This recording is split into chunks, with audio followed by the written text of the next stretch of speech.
Where's the latest lead info? This looks like my grandma's recipe book. Nothing's where it should be.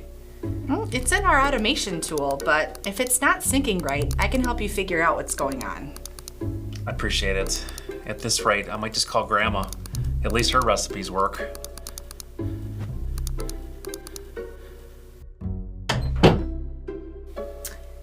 Well, marketing shows strong lead engagement.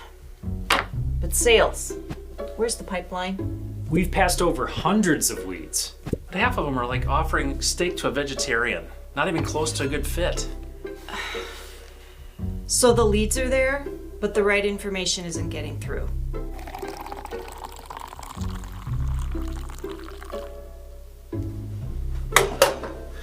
We need a way to flag bad leads faster before they clog up our pipeline.